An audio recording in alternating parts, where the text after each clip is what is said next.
Hello, and welcome to Flying with ET Motorsports Current News, March 3rd edition. And this is obviously YouTube Live. So, first time doing a YouTube Live, I've been doing it on Periscope. However, I've been unable to see live comments during the Periscope broadcast. So, I'm going to change platforms or attempt to. So, we're going to take a look at YouTube Live and let's see what we got going on here. And I'm also going to tweet this out to the to Twitter. Bear with me as I get this all set. But okay, all right. So we look like we're live. I am going to tweet this out.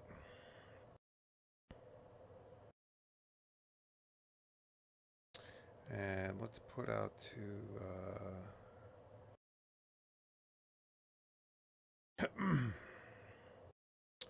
join me.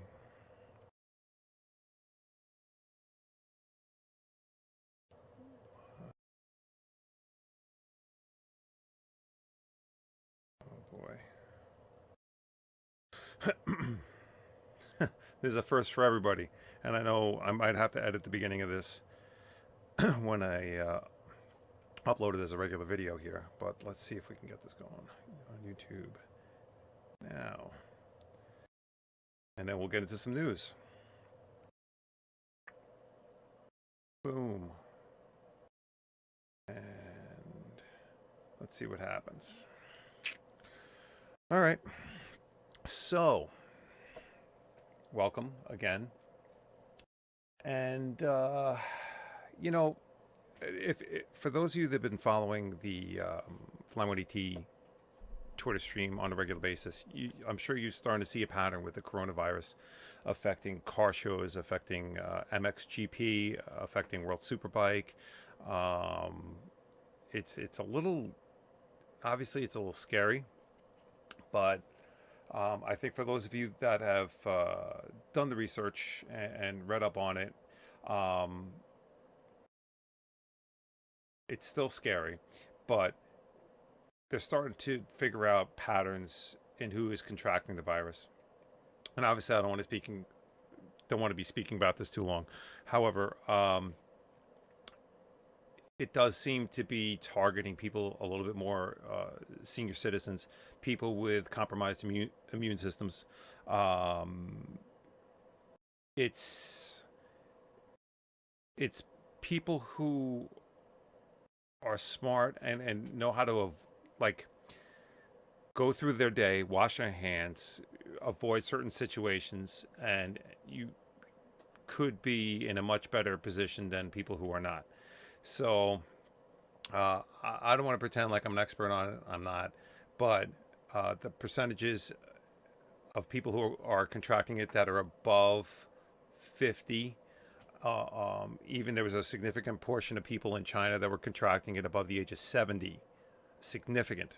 Like they took measurements of people, like thousands of people who were infected, and like over 50% of them were over the age of 70.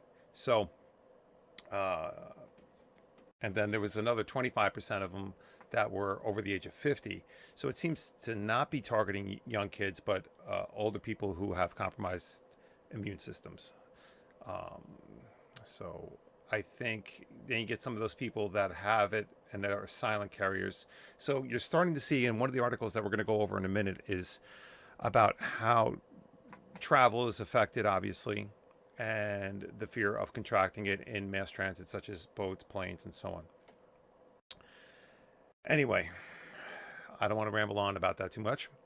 So let's get into some of the news that we have here. And once again, because we are live, feel free to say hi.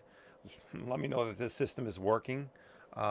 Usually on Periscope, I could see people walking in to the stream. A lot of people walking into the stream, but would never see the comments.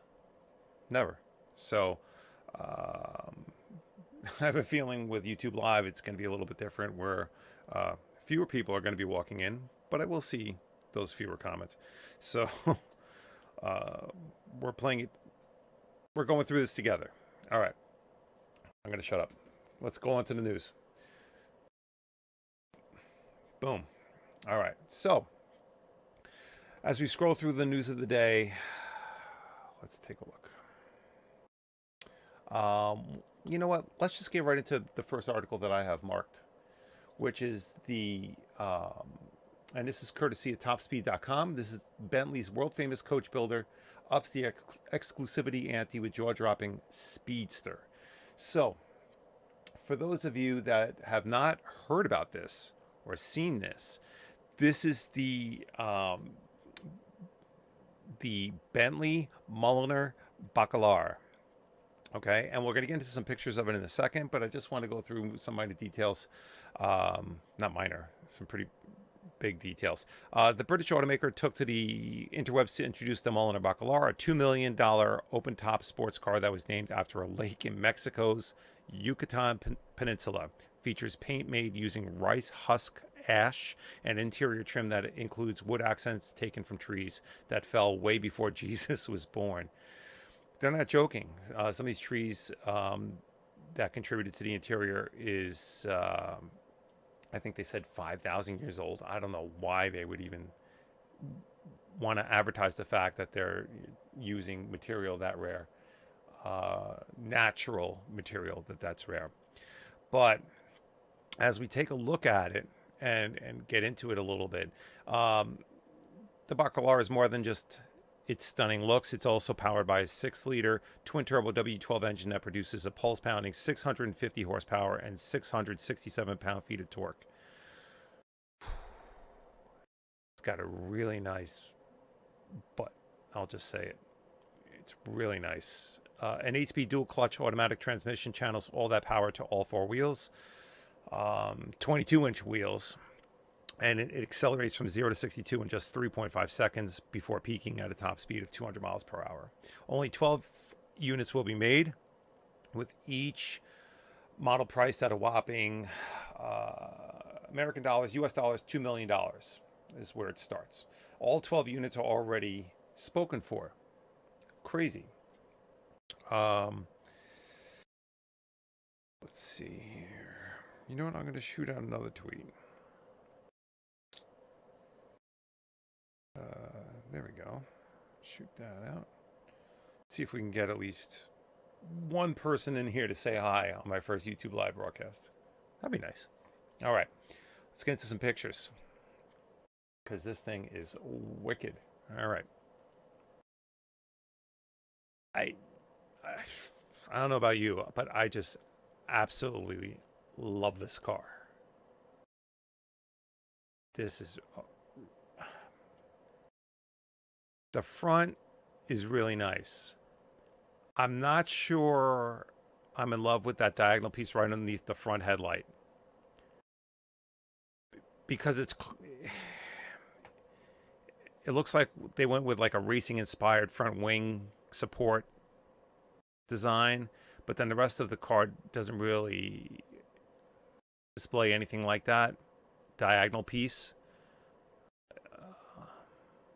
But the rest of the car, if you get into the rest of the design, let's flip ahead. That is just beautiful. I like that a lot. Gorgeous. Yeah, I would buy a couple of these. It says the 5,000-year-old wood found on the doors and dashboard is called riverwood. Like I said, I don't know if they want to be promoting that they're cutting into 5,000-year-old trees. That is beautiful interior.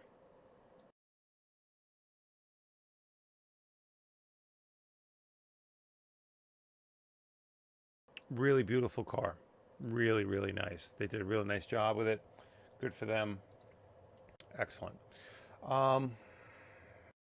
Let's move on to the next article for today. And we're going to get into, and this is courtesy of ESPN.com. F1 chief insists no race if any team is denied entry due to coronavirus.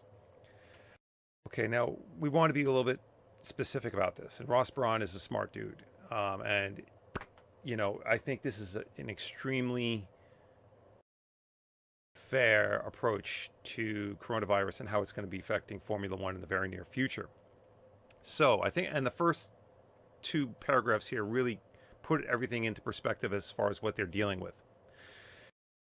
Italy, home to the sport's oldest, most glamorous, and most successful team, Ferrari, is one of the countries most affected by the epidemic, with more than 50 deaths and over 2,000 confirmed cases. Now, here's where it gets sticky.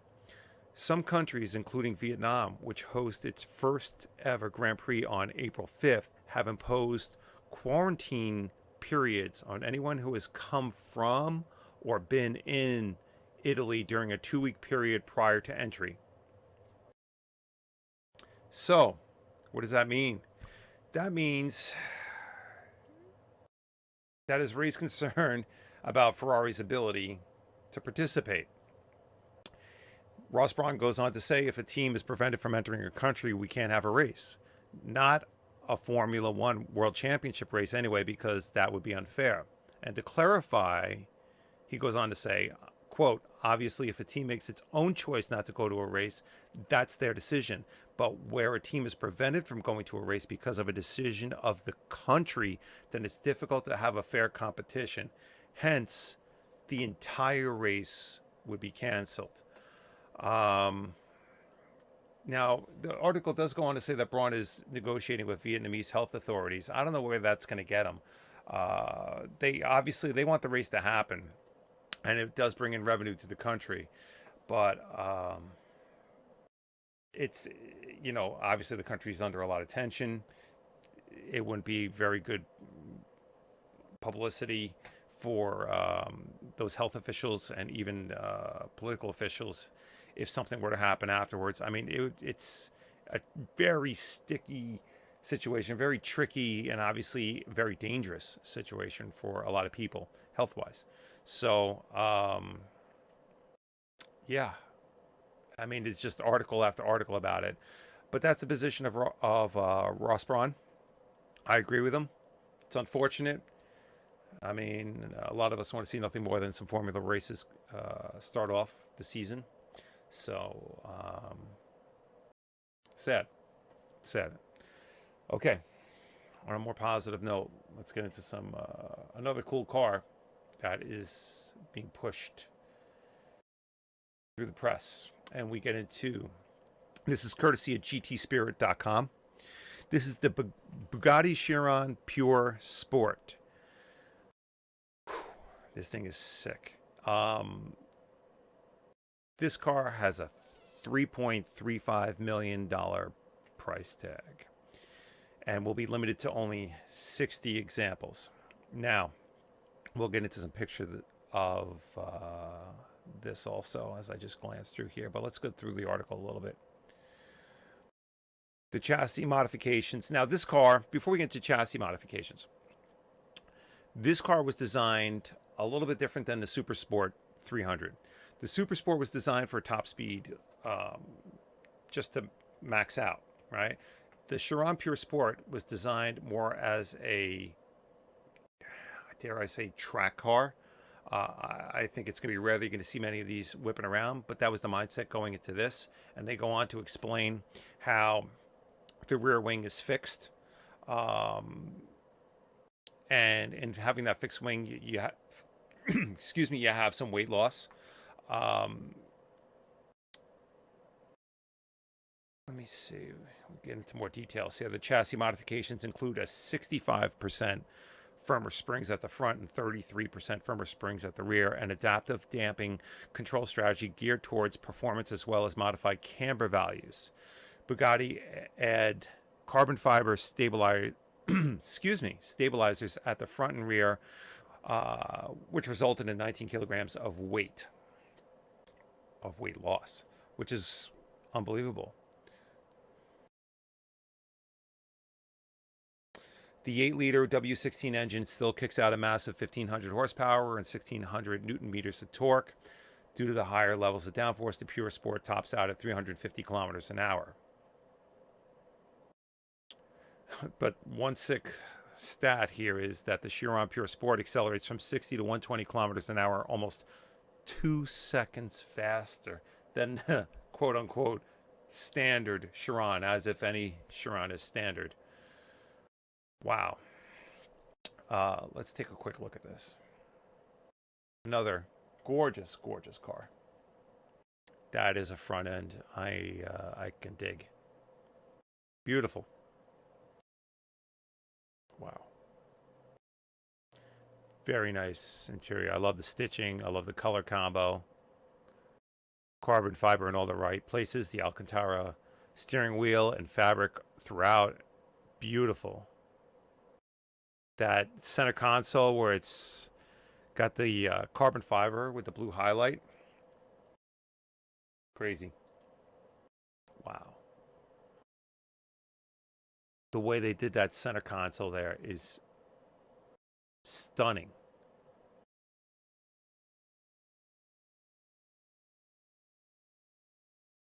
That is absolutely beautiful. Wow. Sick car. Imagine seeing that at a track day. Someone shows up with a Chiron Pure Sport. They're like, oh yeah, this is my track car now.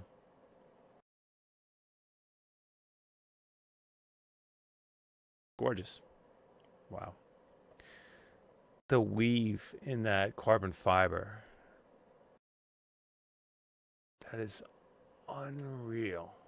Everywhere. The whole roof, rear deck, the spoiler, the rear diffuser, well, the aero, active aero. Unbelievable. Beautiful. Wow. Excellent. Okay. So that brings us back to square one. That's going to be a wrap. I think for our first YouTube live, I think, well, it seems everything worked except for knowing whether or not someone came in. So let me check here. And yeah, all right, everything seems to be working, just no one came in.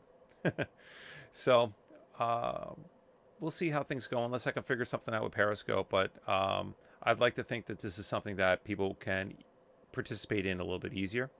But thank you very much for joining me tonight, and hopefully I'll have another new segment out probably Thursday.